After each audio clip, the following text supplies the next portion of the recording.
Leave it all in, right? Let's just start again. Right, 3, 2, 1, go. Colin McCredie.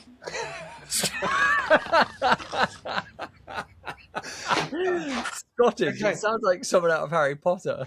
It's like a cross between Scottish and Quidditch. Right. We hope you enjoyed that episode. This week we've got another Scottish legend join. I can't do it. Oh, what a fuck! I can't do it. I don't have the power.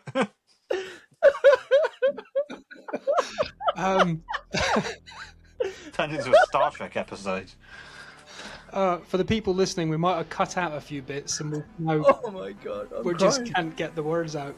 We're going to pass over. We've done a pre-record with another Scottish legend, Colin McCredie.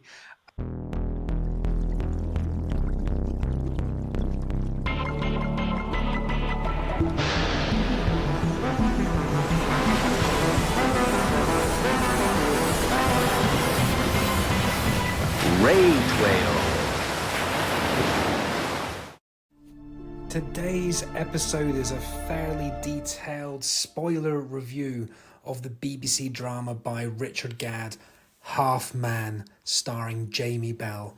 Then we also discuss the Amazon Prime series The Boys. This is spoiler territory again. We go into detail especially on the final season 5. Enjoy. You have been warned.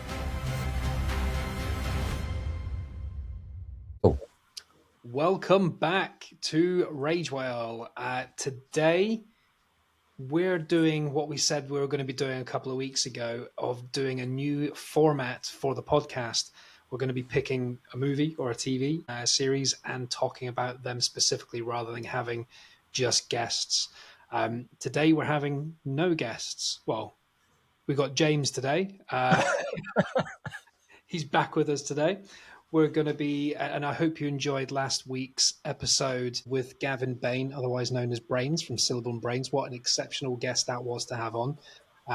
Really, really incredible. And today we've actually got another Scottish? We've got another Scottish legend. I've pre-recorded a little conversation because today we're going to be talking about Half Man, the new BBC series from the man who created Baby Reindeer. And we're going to go into detail on that. And we're going to talk a little bit towards the end about The Boys, final season 5, and a little bit generally about it. But to begin with, we're going to talk about Half Man, which is a really intense, intelligent, psychological drama, which we have all loved. But before we get into it, I'm going to pass you over to other Kevin, who's going to be chatting to the infamous Scottish legend, Colin McCredie. He has generously given up a bit of his time to have a chat to us about his experience on episode 6 of Half Man, where he appears in a small role. And he's going to talk to us about that experience behind the scenes. So we're going to pass over to other me and Colin McCredie now. Enjoy.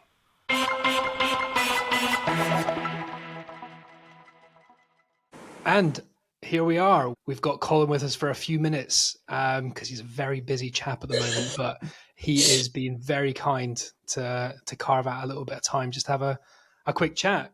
Colin, good to see you again. Oh, yeah. Guys, if you want to listen to a full episode of Colin, he is on episode 116, so go back and have a listen. 116, is that right? Yes. I can't remember what episode we are now, or 150 something. So, all right, that's exciting. Well, it's nice to be back.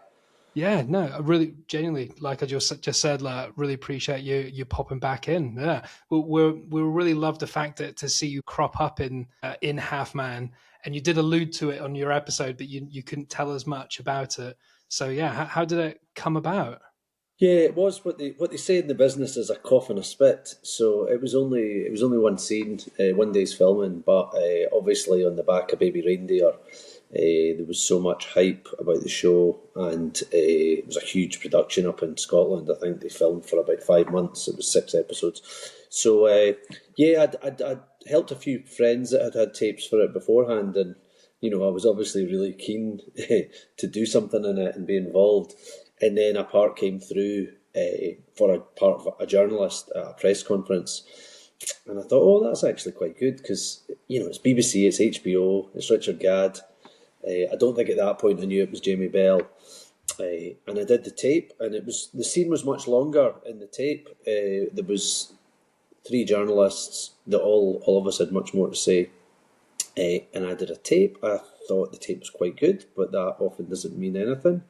Sent it away, and then quite a while, actually, I think it was about 3 weeks later, my agent phoned and said, oh, they've come back to offer you that part in Half Man, and Richard loved your tape, which I thought was quite nice. You don't often get feedback from the star, creator, producer. Yeah. It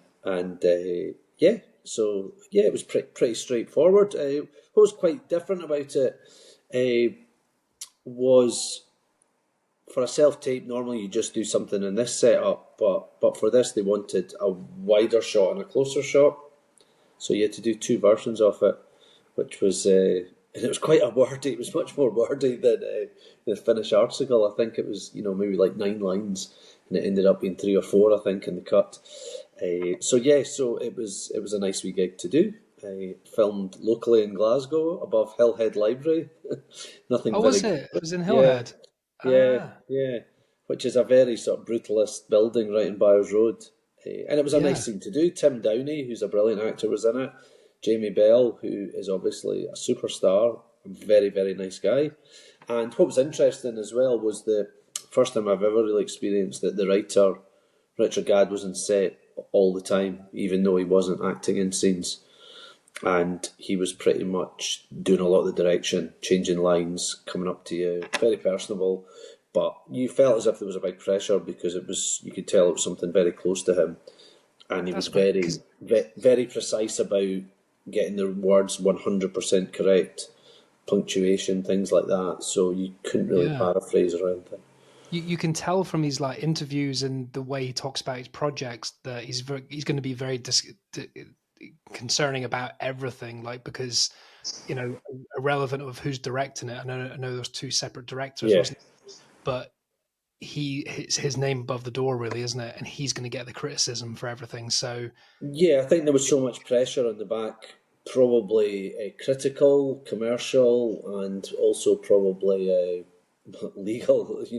So I think that the thing that it had originally been called Lions, and it meant to go the year before, and then it had been bumped back a year. I'm not quite sure why, but probably just to maybe let the dust settle after Baby Reindeer.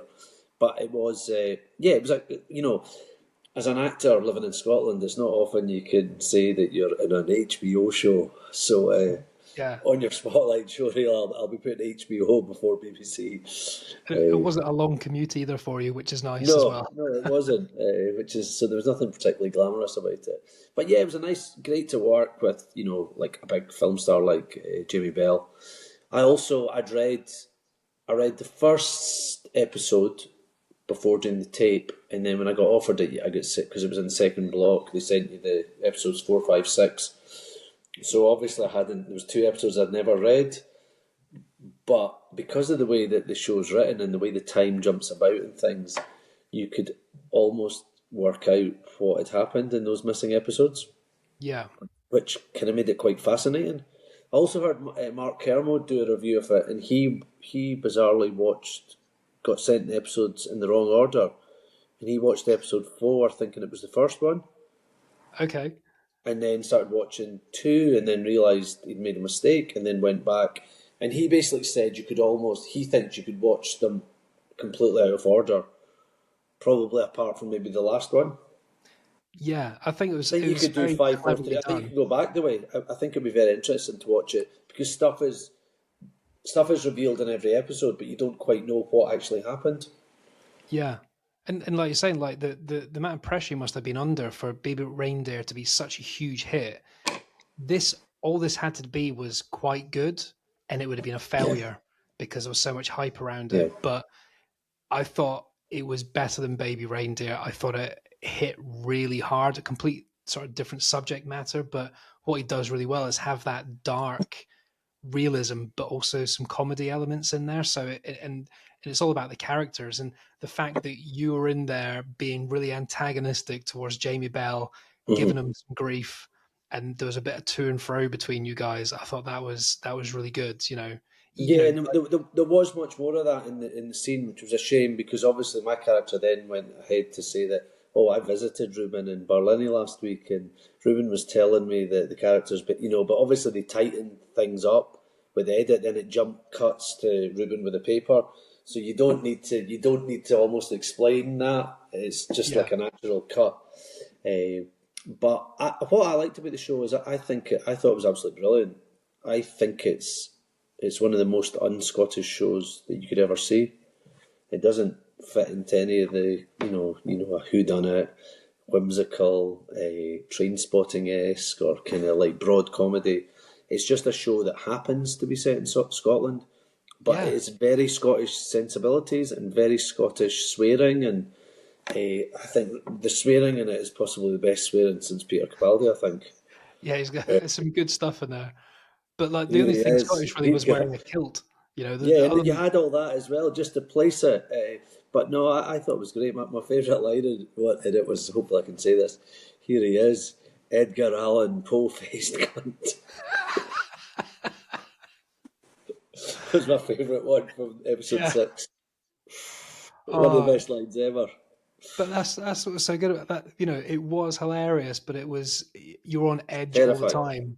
Anything funny? I'm so glad it was only. I'm so glad they did only release them once a week, because after watching one, I felt every episode felt about 3 hours, and I needed a week to recover before watching the next one. I think to binge them would be terrifying.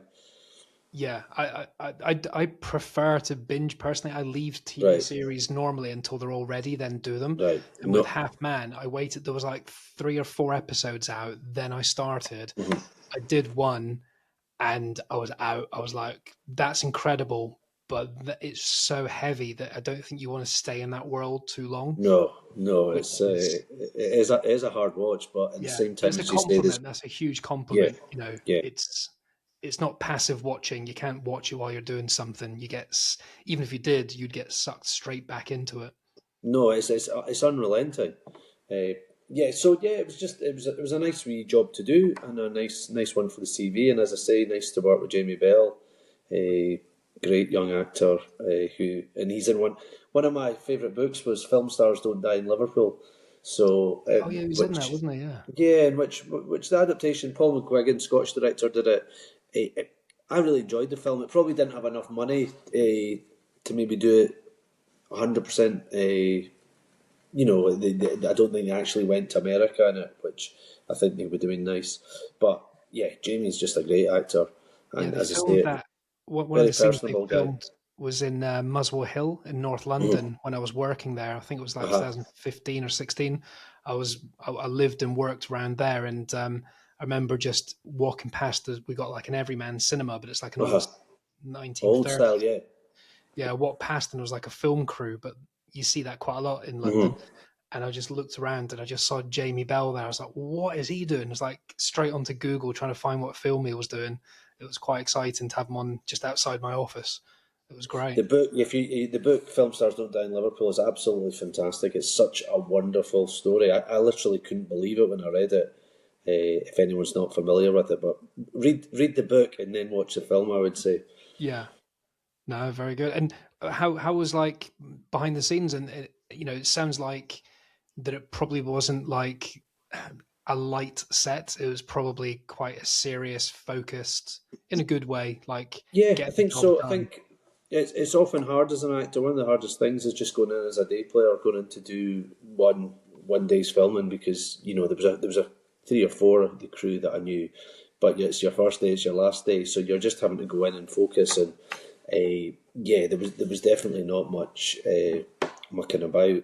There was, however, I just remembered that one of the supporting artists behind me, she basically nearly choked during one of the takes, and she was trying to hold in. I think she'd swallowed like a mint or something, and all the way through the take, she was holding it. I could see it. It sounded like she was choking behind me, and I eventually had to stop and go, "Are you all right?"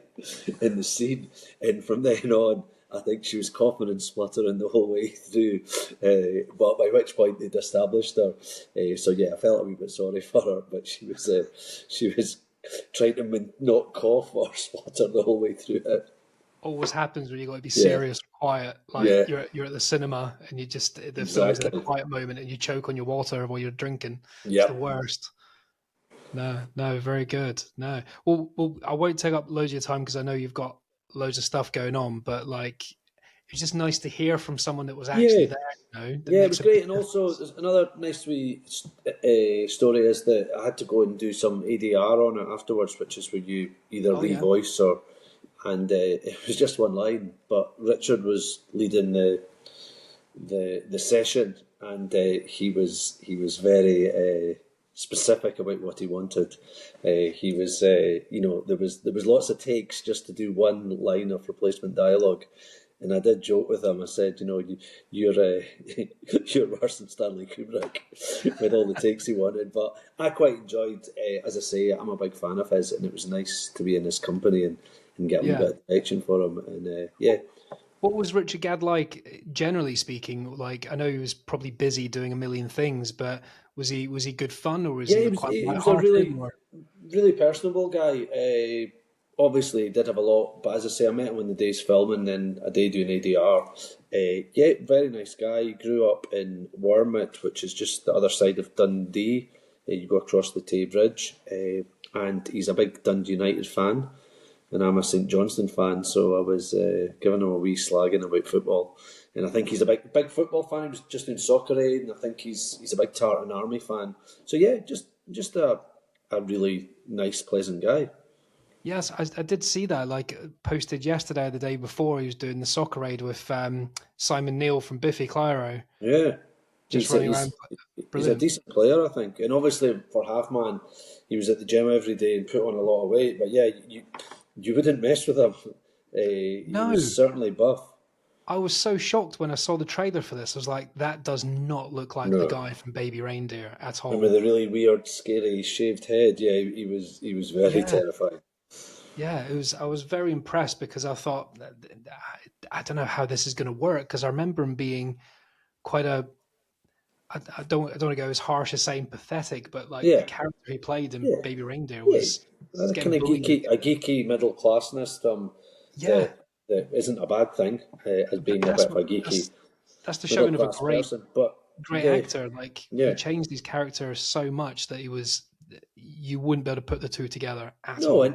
and also he's not done a huge amount of big dramatic roles. He's mainly been comedy he'd done before, and obviously Baby Reindeer was a bit in the middle. But yeah, I thought he was absolutely wonderful. I thought him and I thought the young lads, I thought they were absolutely brilliant. The Mitchell Yeah, and and Stuart Campbell. Stuart. Yes, yeah, I've worked with Mitchell before. He's a great actor, and the two of them, Stuart and him, I thought they were wonderful. So hopefully it'll give them a good boost to their careers because they Yeah, certainly held their own with the older versions.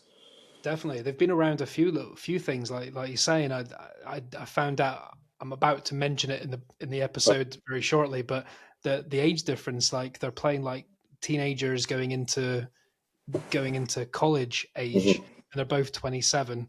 And Mitchell, the little guy, is actually older by a few months than Yeah, and Mitchell was in Stuart. Mayflies that I'd been in, so I'd met Yes, Mitchell on that. that was it. Eh, That was it. he Yeah, yeah. he played one of the younger. I think it was. I can't remember. It wasn't Tony or Martin. I think it was Cal McInnes, the younger Cal McInnes. Tully, I think he was the young Tully. I think. Yeah, so I did see that actually because I Yeah. was looking Yeah. through trying to recognize where it was. Young Tibbs in Tebbs, that was it. Mayflies. Yeah, Yeah, yeah, yeah. yeah. No, He was, brilliant, yeah, brilliant. good actor, and I thought he was. I was pleased to see him do so well. Oh, definitely. Those. I almost at the beginning when you start watching the program, apart from the teaser at the beginning, the very first episode where it's them, about having a fight in the barn, and then it cuts to the young people. I forgot all about Richard Gadd and Jamie Bell for like an Yeah, hour. I I didn't I know. didn't care about their story anymore because you got so engrossed in the younger guys, and then that It was all I was, cared about. And it kind of yeah, switches. The first two series episodes are heavily on the younger ones, and then it blends into the Moves older in. I crowd know later it on. is. And to try and cast that way and to get actors that can physically and also emotionally match, I thought they did great. And I Yeah. also quite liked in episode 1 or 2. There was a Lloyd Cole and Commotions poster I spotted on the wall, and I'm a big Lloyd Cole fan, so I thought that was a nice touch seeing Lloyd Cole and Commotions when they were at uni. Yeah. That's what, like you say, that's what's good about it. There's all these sort of little hints, but it's not obvious. You know, like I said, it could have been anywhere. That Just could have been, happens to be Scotland, yeah. yeah, And as I say, it's not what you would imagine. I think it's probably the best Scottish set TV show since Tutti Frutti for me, I would say. it's just Probably incredible. so. 41st best thing in 40 years, I would say. Yeah, that's a long time. Yeah, me Yeah. and the guys were chatting about this, and all of us are. We don't always agree, especially like James is usually quite an outlier on different things, but the three of us could not stop talking about it. So it's hit everyone, I think, and I hope everyone. Obviously, if you're listening to this episode, you've probably seen it because we're doing some spoilers here. But if you haven't, or you know someone that hasn't watched it, do encourage them because it is exceptional. Yeah, and it's definitely worth persevering with if you find it too stressful or full on. I would definitely come. You know, my wife and both my daughters watched it, and they absolutely loved it. We were like counting down the days to watch it, and bizarrely we watched it as a family, which you wouldn't think was the most. It's quite graphic, and hence the reason it wasn't on BBC at 9 o'clock. They had to show it at, like after the news at 10:30. Yeah. It's pretty full on in every Especially like your respect. episodes 4 and 5 when Yes. Jamie Bell was basically going to all the sex dungeon Yeah, clubs and yeah. stuff. It's pretty unrelenting stuff. Yeah, it wasn't subtle. There was no No. subtlety in this. No. No. Amazing. Well, yeah, as I said, thank you very much for your time, man. No That problem. was really nice to hear from you. And I'm up in Scotland October and November, but I Great, think give I'm us a more wee free. bell. Yeah, we'll catch up, go for a beer or something November Absolutely. probably. We can Sweet. Sounds good. go down to Hillhead Library, Hillhead Book Club around the corner. We can go there. Yeah, Half-man go location. recreate the scene. Yeah. I'll play Jamie Bell. Yeah, exactly. Great, Kevin. Great to speak to you.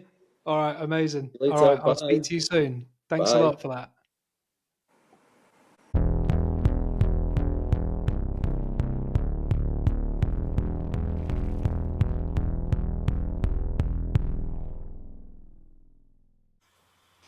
Welcome back. It was great to hear from Colin McCredie there.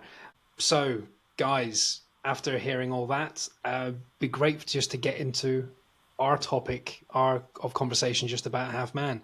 First of all, everyone's watched it, which is great. So, what's your where do you want to start? What's your kind of thoughts? 10 out of 10. Just absolutely mind-blowing. I'd say just across the board, like almost every aspect of it, like the writing, the directing, the acting from everyone, like ensemble-wise, but obviously the main leads, but even the cinematography as well. I thought, like, it's beautiful. Like when I paused it, some of the way it's shot outside, like it looks like they're using like anamorphic lenses. Like it's absolutely gorgeous TV. And I can't stop thinking about it. A lot of it is disgusting as well. There's a lot of like very Yeah. grim scenes. But Yes. but I mean, Richard Gadd is the writer, director, and he's not the main actor, but he's one of the main roles in the program. And what's incredible is that I was listening to him. It felt to me like Baby Reindeer was quite a while ago. It was only 2 years ago. It was in 2024. Wow. And since then, he's been writing Half Man.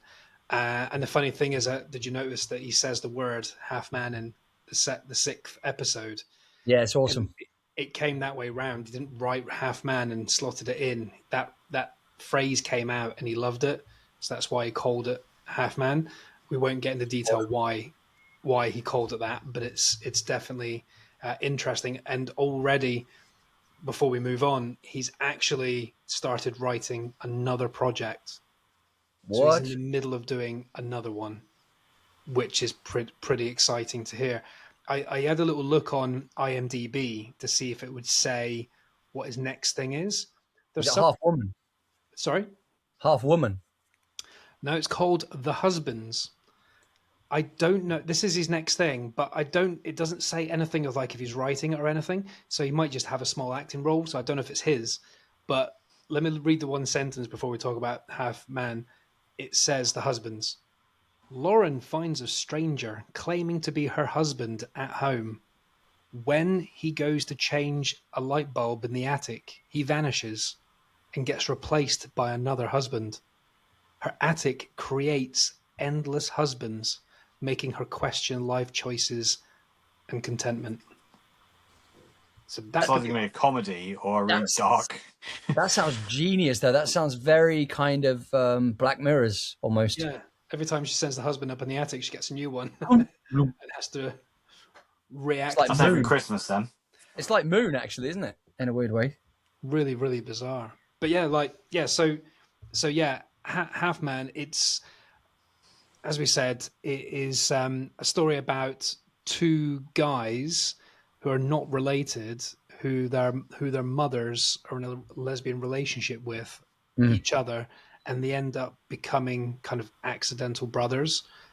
And you've got Niall, who is basically a sexually repressed. This is based in 80s Scotland, so it is a very unaccepting time. Like, if you're gay, you would get beat up in these places. So he is. I don't think he knows he is fully yet. He's a bit confused at the very beginning, but he's quite meek, isn't he? And he's getting bullied. And then you've got Reuben, the other boy, who is a bit older. And the irony is, doing some research, Niall in real life is older. They're both 27, but Niall was actually older. Oh, okay. And they're playing teenagers, and they're both 27. Impressive. And they look it, don't they? They look young. Yeah, they do look really young in the first episode. I was actually going to say that. I thought it was very well done because the casting, rather than constantly keep changing the casting as they get older, which obviously they do when Jamie Bell gets involved, but it's clever to use the same actor for the first 3 episodes, and then Jamie Bell takes over for the other 3. It's so good, man. Yeah, it's the jumping back and forth. Because the opening scene is Richard Gadd and Jamie Bell having a fight in a barn. Yeah. And I mean, what a hook. That is what's going on. And that's the beauty of this thing, because it does flip back and forth from the 80s to more recent times. And that's the difference, is that I was listening to Richard Gadd talking about it, and he was saying he was trying to cross it with today's very accepting, socially progressive world where everything's fine. You can be gay, you can be whatever you want to be, and everyone's accepting. Even Reuben, the violent brother who is terrifying. Even in season 6, we will talk about some spoilers, so just warning. But even season 6, Episode 6, Jesus Christ! It's because you loved it so much. You wanted there to be 6 seasons. I get it, man. I get it. But Jamie Bell confesses. He goes, "I'm gay, or I'm bi. I think I'm gay. I don't know. No, I'm gay." And Richard Gadd's character Reuben, who is terrifying and beats people up for the slightest thing, goes, "I don't care. Why would I care?" And you're like, fuck's sake. For like 20 years, he's been holding on to this because he's terrified of what his brother will do. He couldn't give a shit. The whole program is filled with irony because, spoilers, there's going to be some. Yeah, But that line you just said, where he's like, I did 10 fucking years in prison for that, because he was going to tell him he was gay. He didn't want the guy to tell him, but if he'd have just told him, he wouldn't have beat him up and wouldn't have spent 10 years inside. Oh, yeah, I didn't think of that. Because every action has a reaction, and if he just told the truth, so it's almost like essentially, every time. Yeah, it's crazy because the way it's set up, like it's Jamie Bell is getting married. That's the intro, isn't it? Jamie Bell is getting married. We don't know who to or anything like that, and his estranged brother Reuben shows up on a motor. You know, like Jamie Bell's in a tartan kilt. Very Scottish, very prim and proper, and this rough and ready guy in a leather jacket and a motorbike turns up and basically offers to fight him in a barn. You're like, what the fuck is this? Yeah. And then the program peels away layers to show you their relationship. And what do you think of the relationship? Because it's properly conflicting and confusing. Well, It's very clever because you start off with feeling the first few episodes, you're like, you very much feel sorry for the Jamie Bell character, like nothing seems to go his way.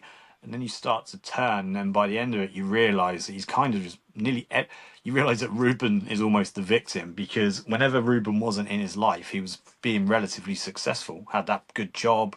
And then Matey Boy just pulls him in again, like he pulled him in when he was at uni, ended up going to prison, pulled him in when he was doing well, and he, ended up going to prison again, and just constantly pulled him in. And like every bad thing that happened to Richard Gadd's character was almost like a direct result of what he did when he was being, grassed up that guy for sleeping with his wife, and was doing things sleeping with his wife, telling him at the very end he basically took the guy's kid away from him, essentially making him half man again.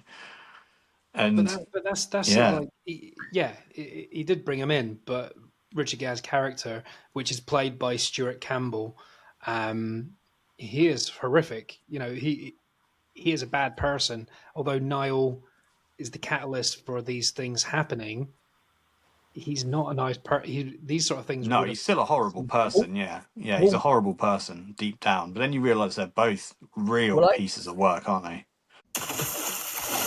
Just a quick message to thank you all for listening to our show, whether it's through Spotify, Apple, or YouTube. If you are enjoying, why not follow, click to subscribe, and leave a 5-star review. Also, a reminder to follow us on Instagram and TikTok for fun clips from the show.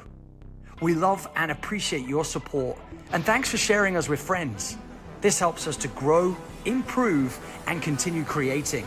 Now, back to the conversation. I feel like Niall, ironically, is his own worst enemy.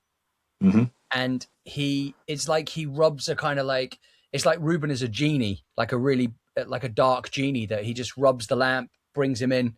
It's like he doesn't feel enough in any given space. So he has to bring the kind of, the charisma and the party. It's like Ruben is the kind of genie you let out the bottle and all chaos happens. But sometimes it's fun, charismatic chaos, but you can't put the lid back on. And it just always goes to the worst case scenario, I think. But it's edgy, isn't it? Every time Ruben appears, you as the audience, you're like, I'm concerned. So, is it going to be wildly fun, like the way he basically forces Niall to lose his virginity? Yeah, I was about to say that sexual encounter episode or assisted rape, I put, because it's quite an interesting moment. And the way that's flipped as well in that first episode, because it looks like he's just invited a girl back to the house. Or did she climb through the window? I can't even remember anymore. They both climb through the window because they're staying at his house, at Niall's house. Yeah, like they've been out on the town, and he's just picked up a chick, and they're going to get into it. And then because that's the thing that's messed up, because if Niall never pretended to open his eye, if he pretended to stay asleep, would that have encounter happened? Because he was forcing it. He was going to make it happen. Like if he didn't wake up, he would have woken him up to make it happen. Like that was the purpose. It was a prostitute to make it happen. Yeah. But that's almost to thank him for getting him through the exams, right? So it's a weird. Yeah, but when he's opening his eyes, you get the impression that Niall's not looking at the women. He's looking at Ruben. Oh yeah, of course. Well, yeah, but he even has he has like a weird wet dream moment where Ruben hugs him. Do you remember? So that's when he's not quite sure of his kind of sexuality. Like he sees this charismatic, good-looking, jacked guy who has oozes charisma, and then he's like, I like him, sort of thing. Yeah. So we got warned about him being dangerous at the beginning, didn't he? He said, "Oh, that Ruben is coming out of prison and going to live with us." He goes, "Oh no, he did something bad to someone. We don't bit someone's nose off. Bit someone's nose off, or ear, nose, nose or ear." It's funny because Ruben's character arc doesn't really change. He kind of is a constant through the whole thing. Like he's like a constant. He doesn't change. Whereas Niall's character arc is like starts off very naive and almost ends up like the master manipulator, doesn't he? And he's saying things that he knows are going to wind Ruben up, and all these different things. He's doing it very calculated at the end. I don't fully agree with that, because when I was kind of thinking back, I think the show is so cleverly done that it's like they're like the antithesis of each other, because he's upset with Ruben, and he gets annoyed with Ruben because Ruben has a power over him. And then when Ruben takes it too far, that's when Niall does something to knock him down a few pegs. But they do the same to each other. That's what I think is really clever, because I know the bit that you're hinting at when he sleeps with Ruben's missus. But if you rewatch that episode, that was never planned. It's just he keeps getting. No, I don't think that was deliberate. But like when he sort of says certain things that he doesn't need to say, but like he when he telling had him the sort dance of people moves. hugged, bringing it up. Oh yeah, they hugged by the way, almost to get himself out of trouble. Like he sort of switches. So if he finds himself getting a bit like backed into a corner, he'll just throw something out that will throw someone else completely under the bus. Pass the buck. Oh yeah, 100%. But he's a real piece of work, and a victim of his own demise. He goes absolutely down. Well, he's down to the bottom, mentally doesn't he? disturbed. Like that's the point. Like towards the end, when you find out that he couldn't Therapy. cope. His brain broke, and he had to go into the loony bin, as his mum calls it, and he had to see therapy, and he had to get through everything. And then when he came out the other end, he ends up, going dogging and going cottaging and going to these kind of sex parties, like for gay men and stuff like that.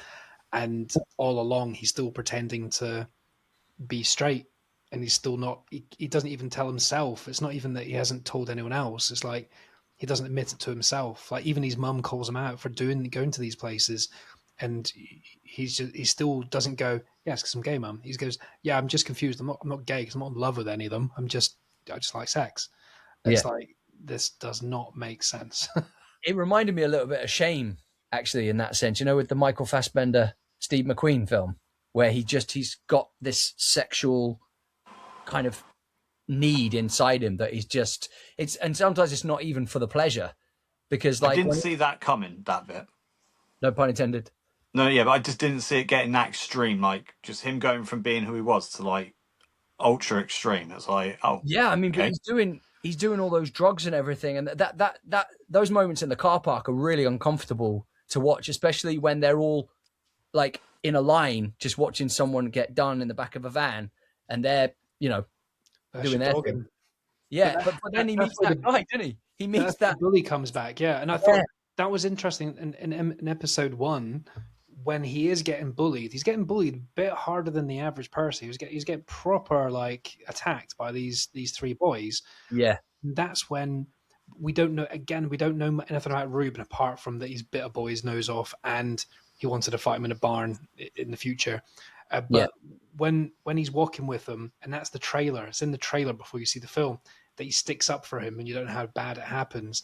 And you're like, this Ruben guy, he's going to be a positive influence on him. He's actually going to help this kid get some confidence, get some balls, and have a better life.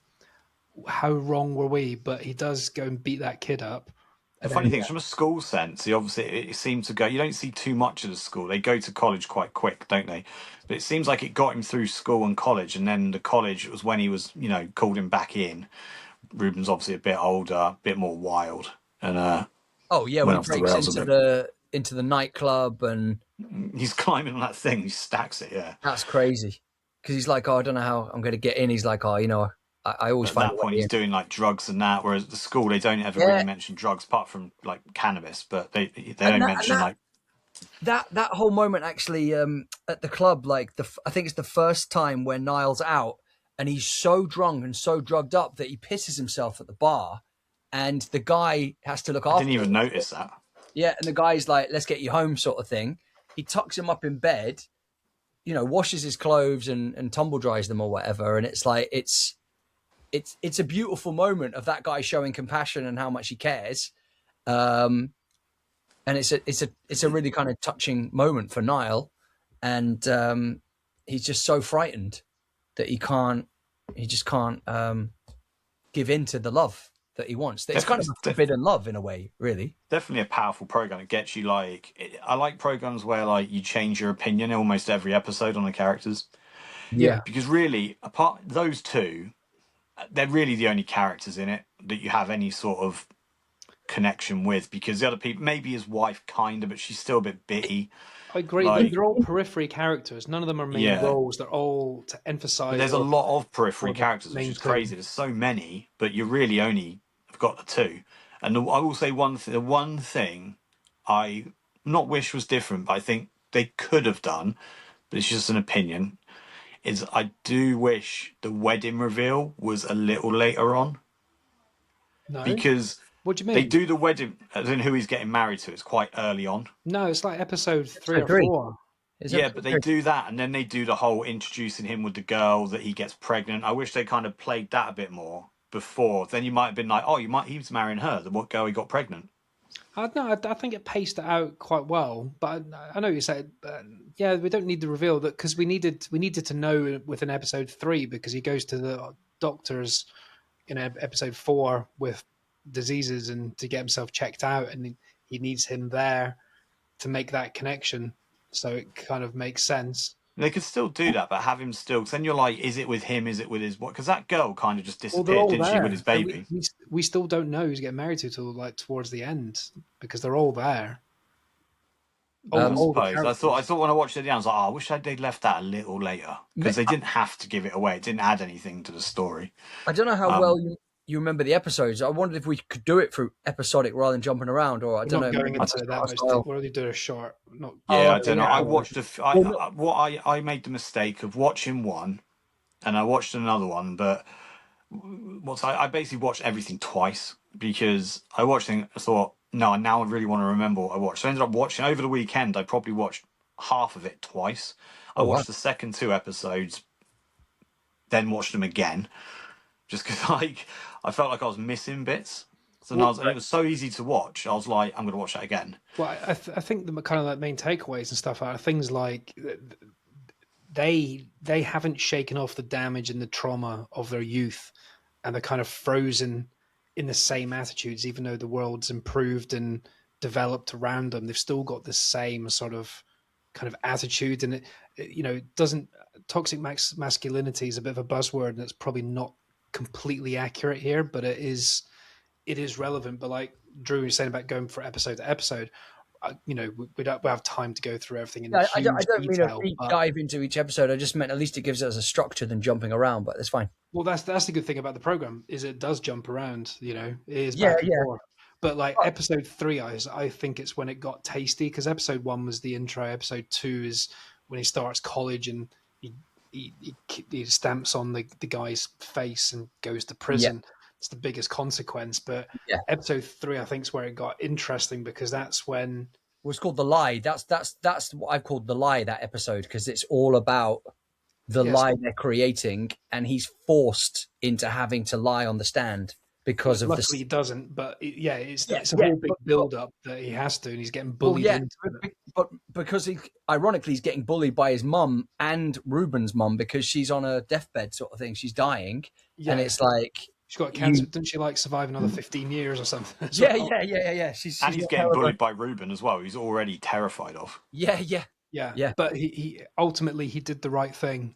100%. Yeah. The truth will out, and literally, it's probably the only time in the whole program he actually did the right thing. I agree. I was about to say only redeemable thing from because, like you said, James, is that he's a nice boy, but he's been corrupted, and now he's self-obsessed and can't be himself because Ruben's such a big character in his life. He's kind of doesn't know who to be unless Ruben's around. Like even when he writes the book, when you see later on Jamie Bell, he's not himself, and that's where we see Colin McCredie when the guys are asking him about his new book.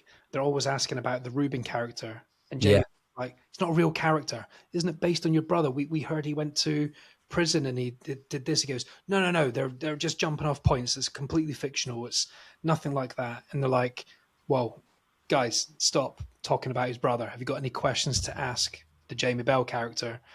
Everyone's like, no. Reporters are silent. And then it cuts. The brilliant thing is it cuts to the prison. Yeah. And it's got Richard Gadd going, look at the newspaper. They didn't want to ask you any questions. He's like, one person did, but they just wanted to want to know where the bathroom was. To the toilet. It's so well written. They do a really good mix of humor and hard-hitting kind of drama, like hard-hitting drama. Richard Gadd said that he's like Baby Reindeer. He's got to insert humor and great characters, otherwise you don't care about the drama and the 100%. But it's that thing of, I think neither of them do themselves any favors, though. They're both traumatized people, and it's like there's like a Jekyll and Hyde element to it. Do you know what I mean? So it's I like, just think the funny thing is that like Ruben's character just remains. He never changes. He never becomes nice or what. He's just the constant, and I do it's not know. Niles sort of up and down. And I don't know, because I feel like, well, no, there's moments where Ruben is nice, because but then you wonder why, if he's doing it for the right reasons, when he's paying for all the things for Niall. And then that episode is amazing when he then discovers and sees the house, and that felt quite kind of Alfred Hitchcock, that episode. I loved it, where he's in the car. Do you reckon he wanted them to know? He's in the About car what? waiting. Well, I think he only knows because he goes to his mum about something to do with the money. No. I And he mean, goes, do you think Ruben wanted him to know he's been paying for everything, or was he happy for being secretive, or did he know it would come out and it would annoy him? I think he knew it would come out and would annoy him eventually, because he has that really powerful monologue where he says, "You talk about you're the big I am, or something, or however far you are, or what is it? Either something to do with like, I want to be free or something, or I feel trapped." And he's talking about, I've paid for everything you've ever had, so I own you. Do you know what I mean? He's pretty much saying, I own your life.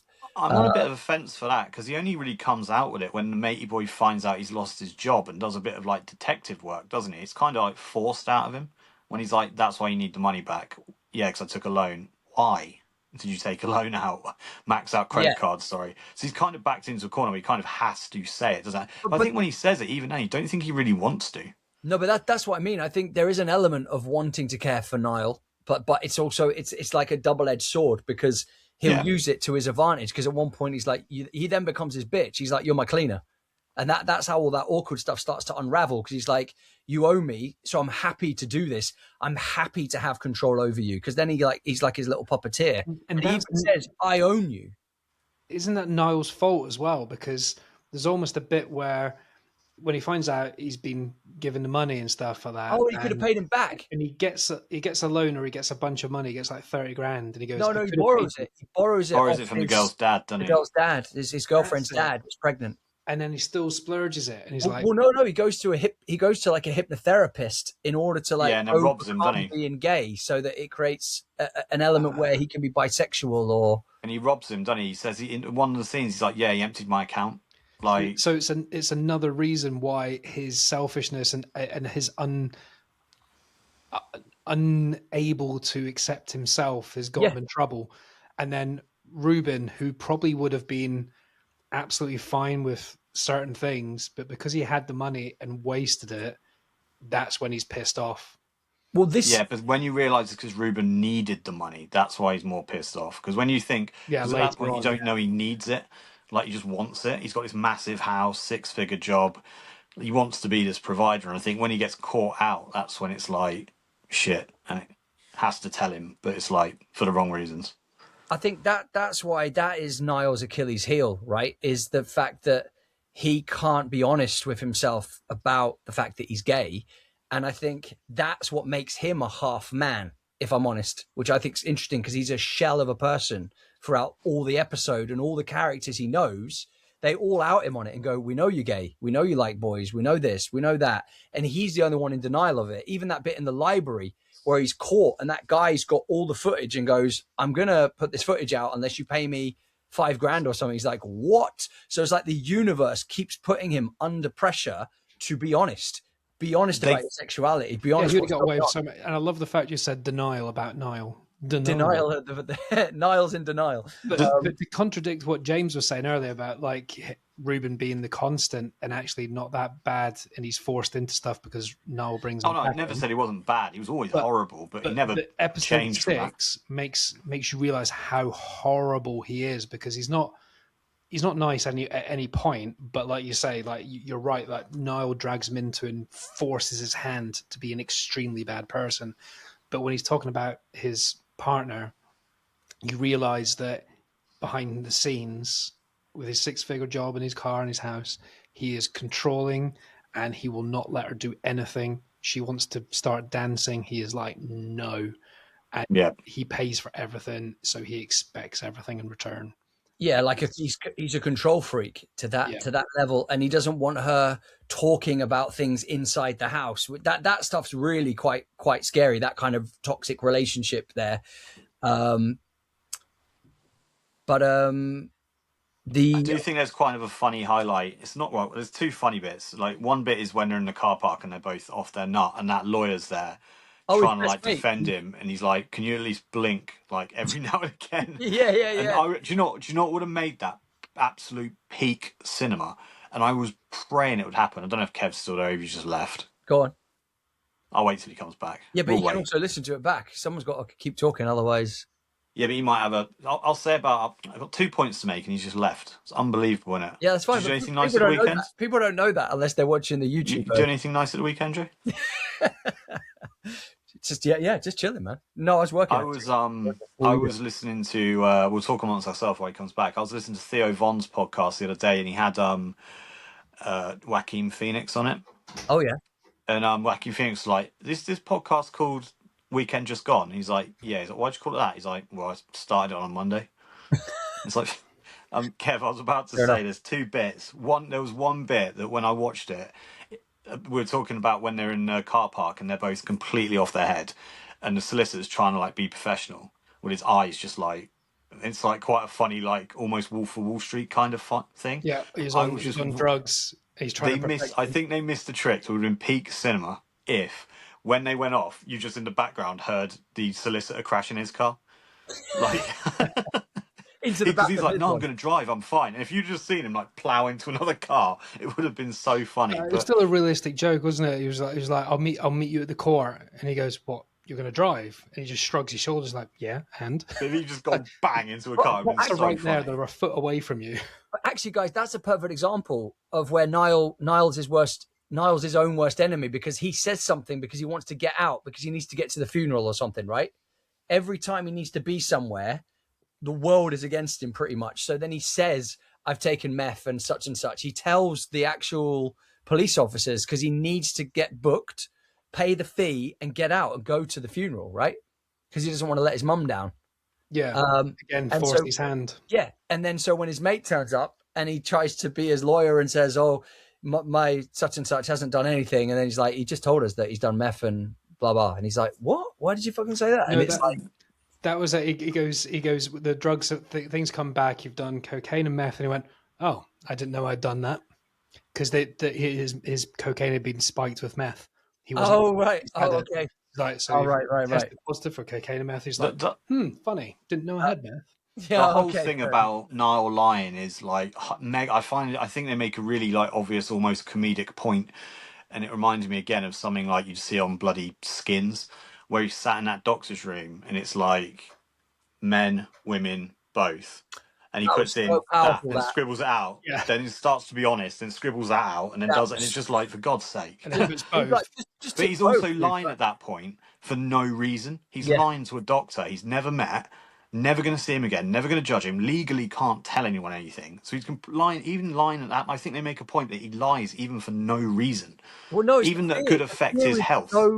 The fear is so strong in him that he is so repellent of the fact that he's gay, even though he should just kind of embrace it essentially. But there's two things in this series that stuck out. I mean, all of this stuff's great, but the two biggest things for me that I thought was the best scene is when I messaged you, Drew, because James, you hadn't watched it yet. You were just you're going to talk about the fight in the hospital. Yeah, series 4, episode 4. Where that whole hospital scene at the end, where they're having that conversation, and it's like a play. It's like it felt like 2 minutes. I think it was like 20 minutes of them just monologuing at each other into a fight, and it was so intense. But it was a message. It was like, this feels like I've been witness. I haven't watched anything. I've been witness to it. It was so. I don't think I blinked for 20 minutes. I just couldn't. It was so intense. It was. Did you see the reading? So they did this. They did the reading of it, and then they showed that scene in the hospital. So it's really clever because they just sat opposite each other, obviously in like the rehearsals, or they're reading it for the TV company, and like this is the show. This is what we're doing, and then it shows the actual version of it. I'm pretty sure I shared that with you, but oh man, it's incredible because they're obviously just reading opposite each other on a table. and then Yeah. it says the Then it read cuts. through versus the scene, and you're like, fuck me. And guys, can we just say though, I think this is Jamie Bell's finest performance so far in his career. Yeah. Kev's like, nah, everyone's strangers. What? All of Us Strangers. He was Yeah. He was good in that, but it was a small role. But like this He was excellent in this. He is so good in it. He plays like 10 different people, really, because when you first see him, you're like, he's kind of like, you know, that quiet person that you feel sorry for. Then he's a deviant. Then he's angry. Then he's upset about stuff. He's all over the shop, but it's still believable that it's one person going through a traumatic journey. The Do you performance. think this will be his Brendan Fraser moment where he just comes back and starts doing loads of stuff now? Not that he's been away really, but he's not very active. Yeah, He's never been a really active actor, has he? I mean, I know what you're saying, but it's not. I think he might get I hope he gets nominated. I hope he gets nominated for BAFTAs, yeah. Yeah. I mean, Richard Gadd now, because even in Baby Reindeer, you couldn't really judge his acting because he was literally playing himself. No, he was amazing in He was good, but I didn't leave it thinking like, oh, he is like Hollywood's next big thing. I was like, he's a good actor. But this, I was like, wow, like Did you- sign him up, Hollywood. Did you see the fact that he in Baby Reindeer he was, what was it, 68 kilograms? Yeah. He was He was like really slim. tiny. He wasn't that in this. He's a tall guy. No, And he's he put henching on- this. He You put see him- 45 kilos on, which is 100 pounds, and he was 110 kilos in the end. That's big. He's a big boy. Can we talk about some kind of reveal moments though, and some darkly comic moments? Like I couldn't believe they got away with this, and it was so funny. So Growing up with his mum. when he's really unwell and he's done all the drugs, and then he goes to see Ruben's mum, who's like she's on the life support thing. I know You you saw it coming though, didn't you? You knew it was going to happen. No. And then he sees something, and then she's sweating, and he just goes, "Whoa," and then he throws up on her. And then he passes out or something, wakes up in the hospital, blah, blah, blah. He goes to the prison when he's chatting to Ruben. And it's the fact that Ruben says, "You were a bit funny, though, in those scenes. Did you feel a bit sick?" And he was like, yeah, I did actually a bit. You're Were always you sick when it's these things. He's like, yeah. "Were you sick?" And he was like, yeah, I was. On my mum. He's like, On my dying mother. yeah. "You were sick on my dying mother." It was like, it was so funny. I'm like, how are they getting away with this? This He's is like, yeah. genius. He's like, And that's the thing is Ruben tolerated all those things until and when that scene was so lovely, but you could feel what was about to happen. Like, Well, wait, is they that were when it being turns? honest with each But is other? that when it turns into the honest party where they start telling each other and they're it was laughing? so And then, good because they're behind the screen in prison, so they're safe. No one can hurt each other. Yeah. And he's telling a truth, which shocks the other guy, but it's funny. Then he tells a truth. yeah, and then he says, "Say like another, say 10 another." times. But, He goes, I slept with your Yeah. wife, and it's my son. And Daughter. he just you were like, "Oh changes god, yeah." instantly. And And you're then like, now he's going to die. that's Well, the it was- reason. That's the reason for the attack at the Yeah, wedding. that's the point of no return though, Deserved because it. that's again what I think is clever is that's why Ruben feels like half a man, because literally he can't deliver. He shoots blanks. And he got molested. And by that's what I was going to say. Dad. That scene, mate. That scene. If Richard Gadd, and he better be nominated, that's the scene I think they're going to show when he says the beatings were the best of it. You know, that whole like monologue of what he went through was just, and that for me kind of reveals why he's got this outer shell. Because of that reveal, pretty much. I will say his catchphrase through the whole thing though was, "Huh." It was just, "Huh." I'll get closer. It was, "Huh." Because even the last word he said was, "Huh." Oh yeah, the very ending. Yeah, Well, he He goes, from Tom Hardy. whenever he's talking to someone, they give him a serious answer. He doesn't respond. He just goes, "Huh." Well, Well, as no, we said at the Well, beginning, he does like a grunt, doesn't he? Like a, "Huh." as we said at the beginning, we're going to let's wrap this up in a couple of minutes. But the best bit is when I almost spoiled it for Drew. I might have spoiled it for Drew. I think You it did was a bit spoil it for me, polite. but it's absolutely fine. Well, you were ahead of me. I watched it a day late. I thought you were ahead of me on every episode. I thought you'd already watched it. So Yeah, but I would have messaged something to you, but you saw radio silence in the group, and then anyway. But episode 5, the one before the last one, it was so good that we were talking about it because the ending of episode 5 cuts back to the wedding when you know there's been a fight in the barn. And it's Niall's mum running because the paramedic and the police are there and they're pulling out a dead body with a white sheet over it. And Yes. Niall's mum running and she's panicked, and we're like, oh my God, he's killed It's slow Niall. motion, isn't it? And Yeah. they pull it back, and it's Yeah. Ruben, and we're like, oh, Mic drop. Yeah. how did he get how did he get advantage of the big guy? And then when you cut to episode 6, and it's the ending of episode 6, and massive spoiler, they're both dead. Yeah, it's almost Romeo and Juliet without the love. Because Ruben does kill him. Yeah. And then when you're in Scotland, when you got a kill, you get a skiing do, which is a knife in your sock. Skiing do, which I thought was genius. The fact that it's and he stabs him in the side. in and the as Shane side. said, his last word was he thought he'd killed Niall and he was fine. He looked down at his stab wound and goes, huh, and it cuts instantly. Yeah. Oh fuck. Well, out of interest, Jamie Bell's character's ability for self-preservation is pretty lacking. Who stabs someone once? But I'd actually say that they're two analogies for the whole show, which is actually really interesting in that fight sequence. So the stab in the side, because I swear at one point he goes, "You're like a thorn in the side." I'm pretty sure he says that to Niall, right? Bosh in the side, but then he suffocates Niall, and throughout the show, Ruben is kind of suffocating him throughout all the episodes because he doesn't know how to be himself, and he's always anxious and can't breathe around Ruben. So it's ironic that Ruben literally suffocates him in that final act. Yeah, he can't live with him, and then he can't live without him afterwards. I was going to say something that was really interesting with the, you know, when he because he's got that weird way of how he stamps on people's heads is like his kind of MO of how he. Yeah, it's like a finishing move, isn't it? Finish him, yeah, flawless victory. But when he's doing that in, I think it's episode 4, that's again when you see Niall's trauma kick in, when he runs through the door to try and stop him doing it to Thingy's the instructor. The dancing instructor. Yeah, and he passes out. No, you see him fall to his knees, boom, and it's like the PTSD is so well acted when he falls. He passes out, and he falls over on his face first. Yeah, but it's that idea of going, oh my God, it's happening again. It's the idea Poor that old Benji. He can't escape this kind of like Samskara, this vicious circle with Ruben. How good is there so many unanswered questions? Like I could revisit that world. Oh man, to know what's going on with his kid, with the girl, both kids, the wife, the mum. Like there's so many people involved that they've got interesting art, like Benji and everyone.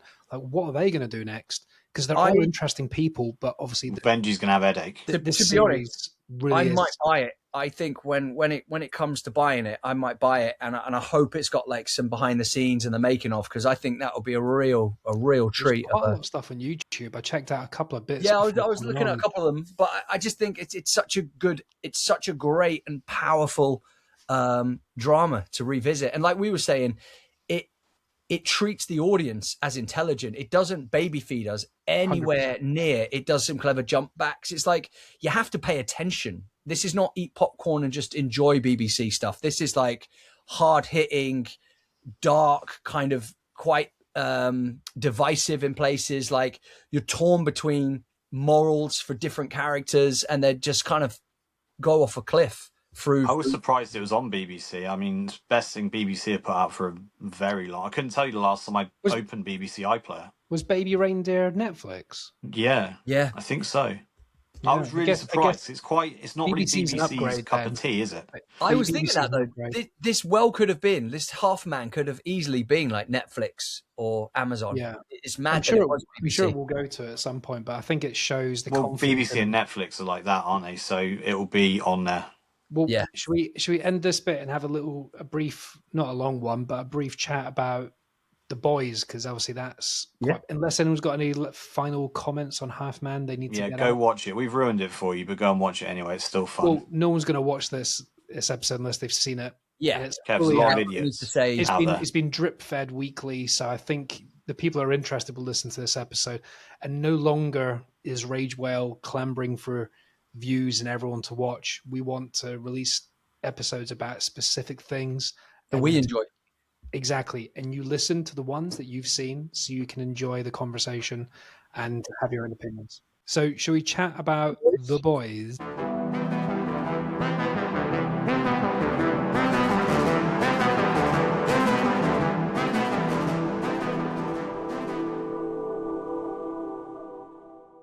The Boys. So the series on Prime, It's been going since 2019. Again, I thought it was going longer than that. Wow, that long. So yeah, from The Boys from 2019 to 2006, and spoiler, we will be talking not in detail but briefly about politics because you cannot avoid it. And what's great about The Boys is we had 5 seasons of it, and there's been controversial opinions over the ending of it. I thought it was good, and I think it was. I don't know how else they would finish it, to be honest, because there's to kill off the bad guy who's almost immortal. It's going to Homelander. be unimpressive. It's going to be taking his power. That's the only way to take his powers away, then kill him. So it's the only way it could have been done. Did you see the last episode, James?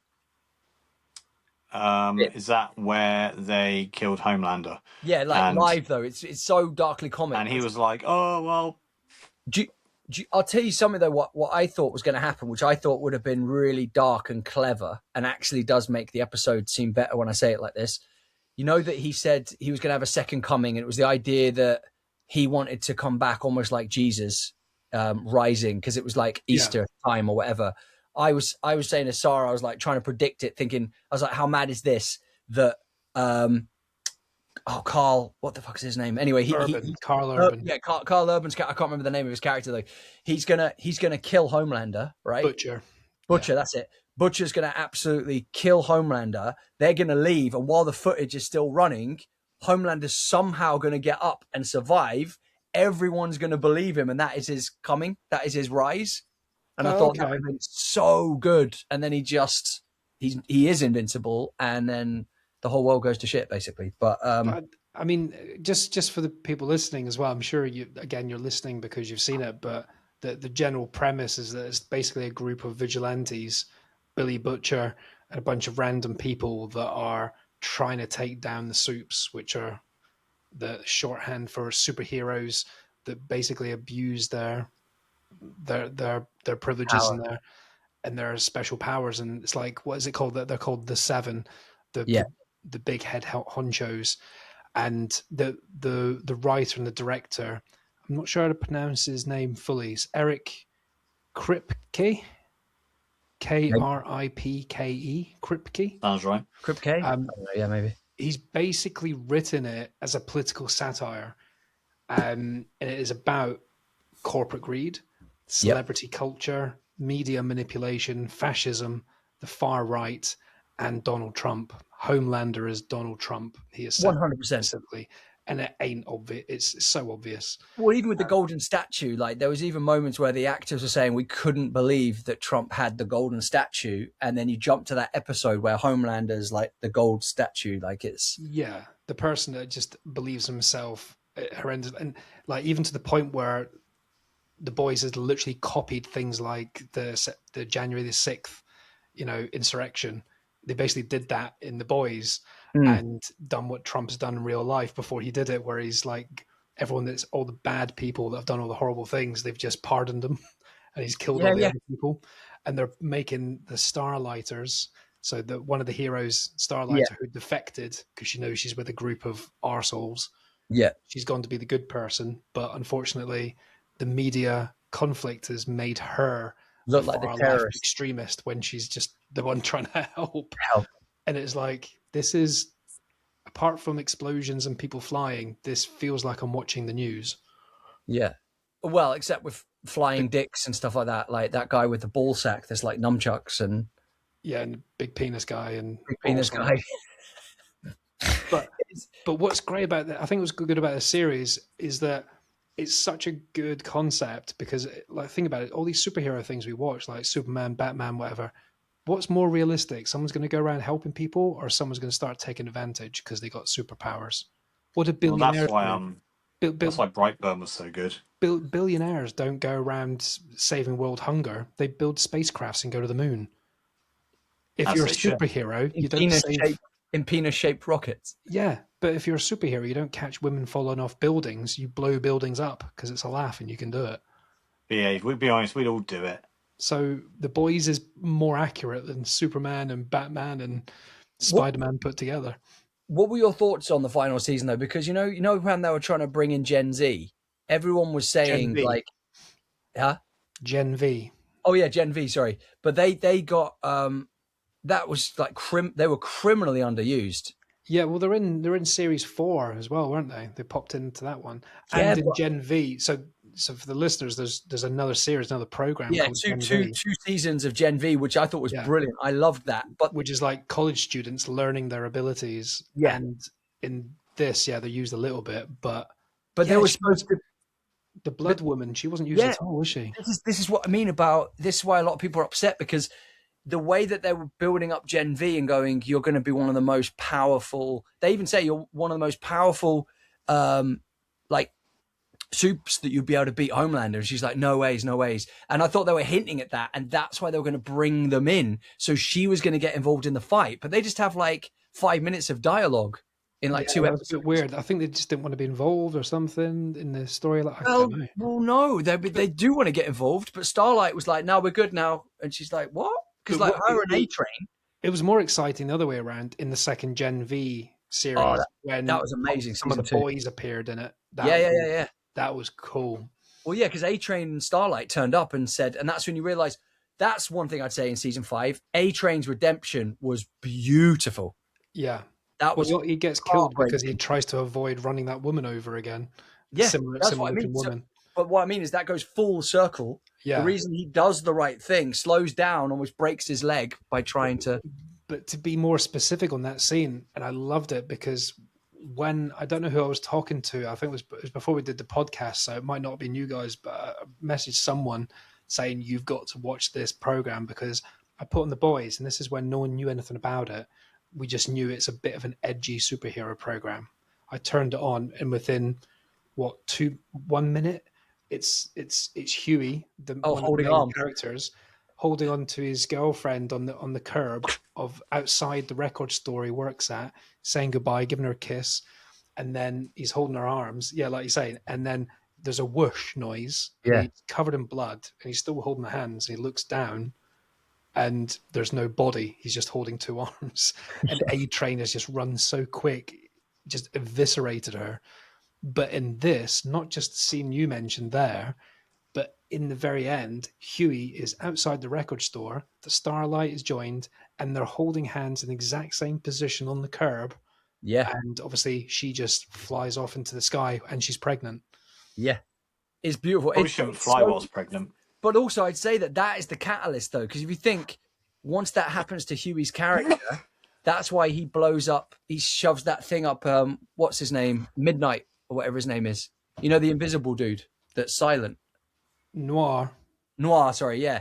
That's why he kills the original Noir, because he thinks it's Noir that's done it, until he starts to realize that it's A-Train, and then he's got all of that. You know, he wants. I do think the characters are really good, aren't they? Like. Original Noir was the best. But again, though, they do a really funny episode in season 5 where Noir is like an actor he's putting on a play or something, and then the deep like that they've got this kind of, it's a bit like an episode of Beef, to be honest. They've got beef with each other, and then he sends an electric eel up the director's ass in the toilets and kills him. Which, did you notice, that's how Deep dies? Deep dies with an octopus thing goes up his ass, straight out of his mouth. So one thing I will say, did anyone else get confused with how slow he was swimming? He was just swimming like a regular person when he was in that water before that happened. At the very end. Oh no, but they were all after him though. Was it me or he was swimming like a regular, like you and me in the sea? Was it? Was it me or was it the episode before? It was Samuel L. Jackson played the shark, wasn't it? Yeah. Played the hammerhead shark. Yeah, that's funny. It's a callback because the hammerhead shark's in season 1, but it just makes clicks noises because we haven't heard his full powers yet. So it's just deep. It's just go, yes, I'll be back in a minute. And was it called? It's called Xander. He's like, Xander, I'll be back in a minute. And at the end, Xander's like, motherfucker, I know it was you, bitch. What about, this is going back a bit, when someone walks in on the Deep and he's got the octopus. Oh, yeah. Well, the octopus is played by Tilda Swinton. The octopus was a proper lover, though, at one point. That's what's amazing about this program. The amount of cameos is unreal, but in season 5, they peak it with the card game in that. Seth Green and Seth Rogen, Seth sorry. Rogen. You got Yeah. Kamal It's loads of Nanjiani, people. Will Forte, Michael Yeah. Cera, all these people, and they keep mentioning other people as well. They Oh keep wait, going. is that the one where Didn't they get Benedict? Who? Wong or Cumberbatch? Both. Oh yeah. Ah, shit. Is that the one where Soldier Boy is going around having that fight with that other guy that's like he keeps running Yeah. into So he people does as well. A-Train stuff, runs through people, and Yeah, that's the yeah, best yeah. thing is that he just demolishes all the real life celebrities because they're playing Seth Rogen's playing Seth yeah. Rogen. It's And he, quite weird to watch the Supernatural reunion. Oh yeah, because of Soldier Boy. Yeah, that's it. Yeah, Soldier Boy and the guy that's running into people. Yeah, Yeah, Supernatural. they're brothers on Supernatural, aren't they? Yeah. Have been for years. Yes. never seen it, but the director and writer of The Boys wrote Supernatural. No It's way. the same guy. That was Ah. back in 2005. In the I still mid-90s. think in season 5, I still think that Soldier Boy had the best lines and some of the best moments in the whole It was season. cool. Well, we're going to see more of him. So the next Voight, series is something Voight Rising. Voight Rising, yeah. Yeah, and it's based in the 50s, and it Yeah, is Soldier 1950s. Boy when he gets first created. Yeah, So it looks cool. it's gonna It's be very. It felt very kind of noir-esque. It felt a bit kind of Spider-Man noir Spider what noir. they're doing. So it's with Nazis. yeah, it looks really really cool, man. Yeah, but I hope it's dark. But I think the unique thing about The Boys, I guess, is the extreme violence and the graphic nature, but it's still being comical. Like Yeah, the way people die, it's not just inventive, it's gross. It's usually someone's dick explosion or someone crawling up someone's arse and then growing big so they Oh yeah, do you remember the implode. worm guy? The guy that eats Yeah. literally the sand or something, and it's like there's all these different strange But it's characters. always disgusting. Remember, it's the guy that he shrinks really small and climbs into men's anuses and tickles them for that was sexual nuts. pleasure. Yeah, And that was then- nuts. And then he sneezed and grew big and blew up his partner. Oh yeah, that was awkward. inside him. So awkward. And like you said, the guy with the massive dick. And when we say massive dick, we mean about 30 foot long. Yeah. He uses to beat people with. Yeah, he used it as a weapon. Well, because he keeps whipping. What's his name? Butcher at the end. No, Is it it's not Butcher? Butcher. No, it's Oh no. Who's the guy that the dad? Because he's amazing. Because I was actually going to say the arc with the young lad. You know, Butcher's son, Yeah. who's kind of Homelander's and Butcher's son. Like they're kind of like a cross breed of that child. Ryan. He plays Ryan. Yeah, but he ends up with that guy as his dad, which I thought was beautiful. That bit was really powerful when Homelander obviously dies and he's like, your dad was a bad person. And then Ryan says to Butcher, he goes, you're not a good person either. And then you see that he's at the funeral. He's at Butcher's funeral and he goes off with the dad. You know, that guy. Yeah. Oh, isn't it good that Butcher actually got some powers? Because it was starting to be unbelievable that a human could get as far as he could. And Homelander even says, I let you live because you're so much fun. Yeah. Because Homelander could have killed him a million times over. Yeah, but I also love the fact that when he loses all of his powers, you realize he's just a scared guy, and actually Butch could beat him one-on-one without any of the powers. Yeah, when they fight with no powers, is like one-sided, isn't it? Yeah, and it's like, okay, here we go. This is the truth now. Yeah, and because it's he like, relies on his powers. But when Homelander falls to his knees, he goes, "I'll suck your dick. I'll suck your dick." Just like he's like, "What?" He's like, just that caught me off guard. That bit. Yeah, when he's just like, I'm trying to get out of the fight because I can't. Like, I'm so weak at this. Like, but that's actually quite interesting though, because again, with the kind of toxic masculinity element and the idea of fathers dropping like the sins on the sons, there's an element of that with obviously Half Man that we spoke about, and also elements of Homeland, The Boys actually. Yeah, which is again is interesting that it's called The Boys as well, because a lot of them are men that are trying to find their emotions through this kind of complex, surreal world, and they're also all half of them are women as well. But they're all just a bit lost. What? Half of them are women as well. Half of the 7 are women. Half the what are women? What? Half of the 7 are women. No. I just meant the fact that the show is called The Boys, and the idea of immaturity, the lost fatherhood of certain characters throughout, because the whole some of the women had some of the best roles. Soldier Boy, even he's called Soldier Boy. You know, it's like that kind of thing. And Ryan is like that kind of. I know there's a lot of women in it as well, but I mean, going back, even the original Queen Starlight, Maeve. the episode where you meet Starlight's dad, that whole episode was beautiful. That was a brilliant episode in season 5. Yeah, that was. That's the strange thing about this program, because you can pigeonhole it as just silly, immature, violent mayhem, but there's so many little subtle things that make you a little bit, oh God, take you aback and choke you up a little bit. Like there's loads of stuff, like you say with Homelander and Butcher's son crossover, the sort of weird stuff that happens with him and the arc that I thought he's he was got. going to get killed, man. You know that scene where he tries to fight his dad because Butcher kind of goes, "You're the only one that can do this," and then like when we were watching that, we're like, "Oh my God, is he going to kill his own son?" Like that was so hardcore. What about the weird episode with the dog where it wants to fuck Homelander? That was such a It's there every episode. Every episode, it was just humping the soft toy Homelander. No, I know, and it dies when Homelander dies. I know, but that whole episode was from the dog's point of view, and we were like looking at each other. This is why people kicked off. We're like, this feels like a wasted episode. Yes, it's funny, but the plot and nothing's moving forward in regards Who cares? There's loads of funny shit, and that's what's great, because Anthony Starr, who plays Homelander, at no point does he have humor once in the entire series. He is dead set serious, and that's what's funny, because he does the silly stuff of like drinking the milk and stuff, but he's taking himself seriously whilst doing it, and that's what's funny. But in that episode with the dog, he's literally bending over, going, "Oh, fuck my ass, dog." yeah. What's the girl? What's the girl that she starts to kind of get the breast milk for him? Firecracker. That when he kills Firecracker though with the wing, just so simply, it doesn't even slam her. It just goes that, and he's like right on the side of the head. It comes out of nowhere as well. The wing just comes out. You're like, oh, and she's like, oh, huh. It's like, oh my, that was hardcore. She's great as well, because you fucking hate her when you first meet her, because she is like every right wing fucking knobhead who's got a mobile phone. It's so accurate, it's atrocious. Yeah, but you end up liking her because she's just her arc is brilliant. Yeah. Her arc is absolutely brilliant. But I liked as well, like, you know, we're talking about Jack Quaid, obviously Meg Ryan and Dennis Quaid's son playing Huey Campbell, and there's that Victoria Newman played by Claudia Dumit. Oh yeah, married in real life. Yeah, that's beautiful. And they met. Doesn't he kill her in like series 3 or something? Yeah, I think he does. Yeah. She explodes somehow, I think. Yeah. He just kills his future wife in the TV show. That must have been fun. Carries on with Starlight, knowing that he's actually with her. That's the actor's world. One of my favorite actors. I did like Sister Sage. You know, the woman who she was so intelligent that she manipulates everyone. But I really liked Colby. How do you pronounce the name?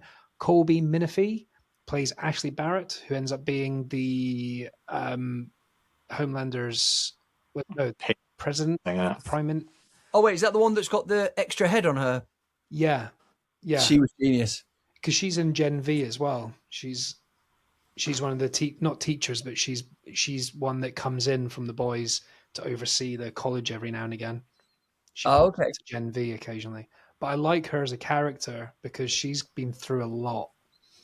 I thought I think it's the final episode. You know when, the religious guy that has that really powerful, like he can blow people away. Yeah. Oh.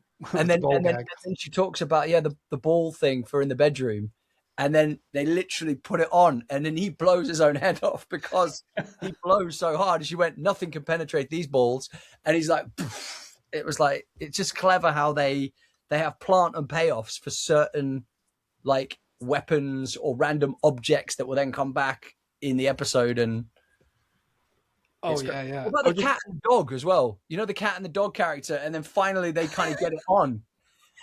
They start. Because the guy that's a bit doggy, he's got like claws and a sense of smell. He's ripping people apart with his claws. Yeah. And the woman's doing the same because she's a cat, and then they end up sniffing each other's arse and going on their knees, going around in circles. And those guys are up hiding in the vents, and they're like, "What the hell is going on? What am I witnessing?" She does hairballs and stuff, and it's so good. It's so good. I was trying to think what is the craziest deaths in this, because it is mad. Like I still remember the deep in the whale and things like that. How Frenchie died was quite sad though. That was heartbreaking with the trail of blood. Do you remember? He puts him. He goes in the tank to try and hide, I think, from Homelander, doesn't he? But then eventually he's like, "I'm not scared." I'm trying. Oh, that was another Becca Butcher. I forgot. She Oh, tragically when her died. son accidentally kills her, doesn't he? Yeah, the son accidentally wounds her while using his laser eyes to Oh protect yeah, her from Stormfront. yeah, And that was hardcore. Stormfront, I've just realized Stormfront, that's who's in Voight Rising. Yeah, yeah, yeah. Yeah, She's one of the early ones. it's all connected, man. But yeah, I feel like The Boys, if you look back, or I'm sure someone on YouTube has created like a reel of all the best deaths, almost like a kind of Game of Thrones, like which is the worst death? There must be. Oh yeah, there'll be like top 10. Yeah, top 10 deaths in The Boys. Guys, actually, if you're listening to this episode, please drop in the comments like what were your best moments from The Boys, or what was your craziest death in the show. Oh man, there's so many. Oh, Simon Pegg. Oh, that was heartbreaking, man. In the hospital, yeah. Yeah. He was kind of walking through. Oh, I just realized he walks through people, which was kind of A-Train-esque, but like an accidental A-Train. But as a ghosty sort of Yeah. hovering through walls and stuff like that. Because yeah, he goes through time and he can accidentally end up in people because he walks through that person and cuts them in half, doesn't he? Like, yeah, that's bad. Just scanning you through. hear about how that worked though, because the guy that wrote the comics or something, he used Simon Pegg's version of the guy from Shaun of the Dead or something, and it's his exact kind of look. And then he was like, well, dude, if you're free, could we get you in the actual show? Because we kind of used your... Oh, that was it. Yeah, the boys homaged Shaun of the Dead, and he's a big fan of the boys. His image as the dad. And it's like they actually almost literally manifested Simon Pegg into the boys. Yeah, so basically everyone was happy about it. Yeah, oh, they were over the fucking moon, man. I bet everyone was. I bet Simon Pegg was. I bet the whole team were. Like, oh my god, that Tech Night! I was just looking through that. I was just trying to see. Remember that? What was it? Series 2 or something? That sex dungeon where Huey has to go down there. Oh my god, what is he? He's wrapped in that weird thing, and he can't breathe through his... Yeah, Hugh Campbell's being sexually tormented by Tech Knight. Yeah, that was a hard watch. He's in that latex thing, getting licked or something. Yeah, he gets strangled to death by a chain. There's so many mad, weird, crazy things. I can't even remember some of these. There's so many of them. It's insane. Yeah. Well, obviously, everyone who's listened has watched both of these series anyway, and they're both worth. They're so completely different. Some of the best stuff was in Gen V, though. Like, I loved the episode I told you that was like Inception, where you know the girl that can touch people and make their take them to different places. Oh yes, yeah. And you've got that whole episode where it's like they're inside the woods and they're lost, but it's like they're in their minds. Yeah. And then you've got Soldier Boy there, and he's talking about, he goes, she always brings me to these woods. She she likes me or something, and it's like, yeah, I think they're all good, but I think if it wasn't for Homelander, if it wasn't for him, this program would nowhere near as good. And everyone like Billy Butcher's good, but when you watch Carl Urban and other stuff, he's not that impressive. He is born to be Billy Butcher. Yeah, but that's other stuff. And he's not that. That's the best role. He's got some of the best dialogue. Like, let's just talk about the dialogue of this show. Like, it's such heightened text that it's just absolutely. He's Australian, isn't he? He's playing full on Cockney. Yeah. And on his gravestone, it's like, "Oi, you can't. You can't. Fuck off. Oi, fuck off. You can't." Yeah, he pretty much always says, "Yeah, you can't" is his favorite word, pretty much, because that's what he says all the time. But yeah, Anthony Starr, he's not been in many things, but like he auditioned for Bond. Anthony Starr, did he? Yeah, there's a tape of him doing a reading. But he was in Without I can see that though. If he had dark hair. Remember that comedy Without a Paddle back in 2004? Oh yeah, he was in that. That's nuts. Weird shit. He was in Banshee, which was really good. That was a dark, kind of twisted thing. Oh yeah, he was the shaved head guy, wasn't he? The police officer. He's the sheriff. Yeah. Yeah, that was awesome. That was really, really good.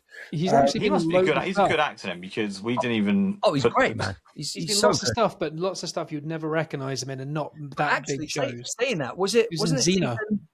Was it season 4 when it's more or less just like the whole season is pretty much Homelander, and he goes back to the place where he was made, and he kills every single person in the most horrendous way. Oh yeah. That's when he gets like a cake, and and he poisons it or something. Like, yeah, that episode, that was dark, man. That was the whole thing where you're on edge. You just don't know. That's that famous meme of him just cut with blood, covered in dripping blood, off his smiling. face.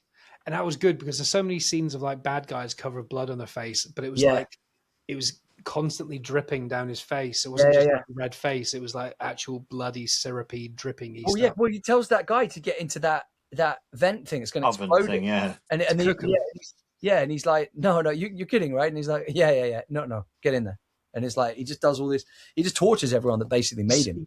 He's so terrifying. Like if I met Anthony Starr, you would be a little bit like unnerved.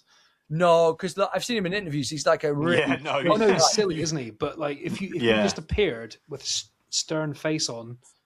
No, you mean I think if he appeared as Homelander, you'd brick it, but not like as if he appeared as himself. I'd be like, he seems very like he's English, isn't he? He's a lovely guy. Yeah, but he's also a piss taker as well, like the behind the scenes stuff as well. He's still quite strict, telling, Thingy Quay to fuck off and stuff like that. And him going, look, I'm friends with Homelander. And he was like, get the fuck away from me. He's still quite funny. But yeah, I mean, we're going to do these episodes where we talk about two separate things. And then we're going to quite often be saying like, oh, the one I favored the most was X or Y.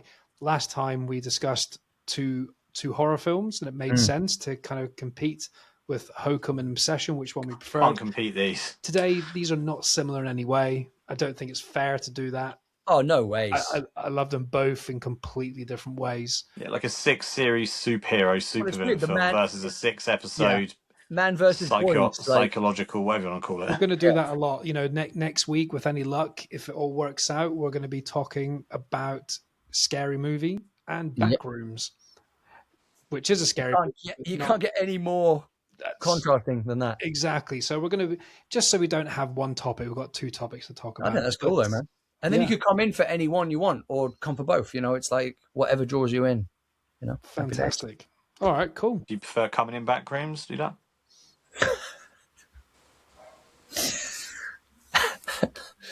Nice. We've missed you, James. Backrooms is really good. We've just seen it, so we're going to talk about that soon and release that soon. But we'll be getting a guest on who's seen the films as well and can help us chat about it as well. So yeah, fantastic. Any other closing comments, or shall we leave it there, guys?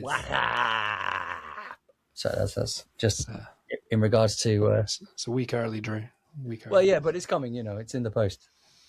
It's in the post.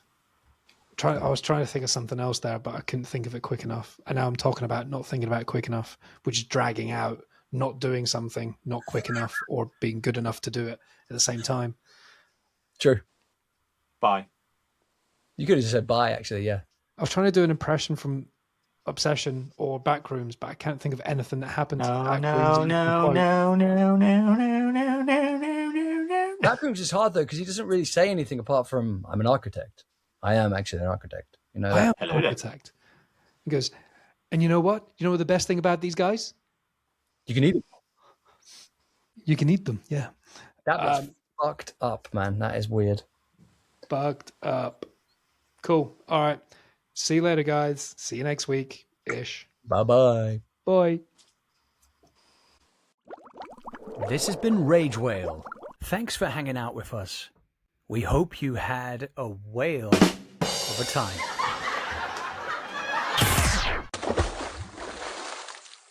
Thank you all for your continued support, and please do check out our other fun episodes with many great and interesting guests. And just to let you know, we're also on YouTube if you want to also watch us.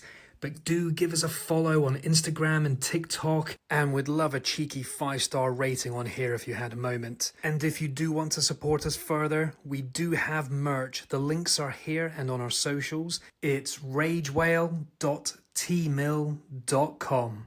Thanks for listening. Have a great day.